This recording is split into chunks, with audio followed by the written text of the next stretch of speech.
This is Movietone. Jeffrey Sumner reporting. Geneva was the place chosen for the conference on Korea and Indo-China, and here's where the American delegation are staying. The Hotel Metropole has been put at the disposal of the Russians. China's in the conference, and this is her foreign minister's residence.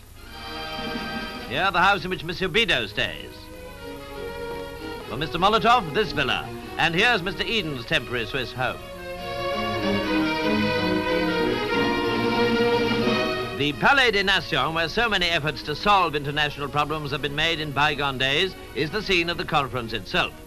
Pictures taken just before its opening show that everything was being thoroughly prepared for the arrival of the delegations. We can only hope that satisfactory results will be obtained from this worldwide attempt to reach a Far Eastern settlement. Mr. Eden had this to say before going off. You see, we want to do two things. We want to make progress in Korea, where at present we have only an armistice, where we want to get a lasting settlement. And then in Indo-China, we want to bring a solution, if we can, to that very difficult problem. Britain's Foreign Secretary is seen now with his wife leaving London Airport for Paris on the way to Geneva.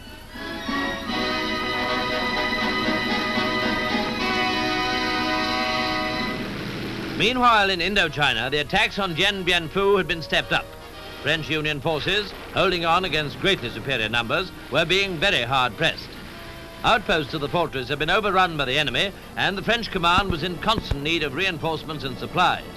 Both have been parachuted down as a daily operation whenever the weather has permitted, bringing sorely needed help to the stubborn French garrison.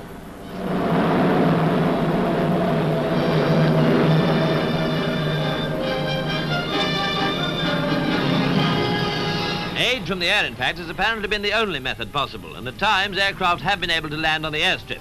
The American Air Force has transported French reinforcements from France itself.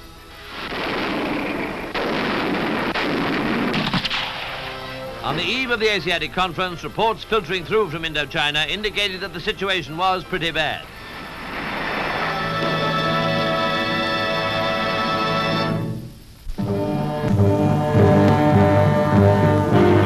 An unusual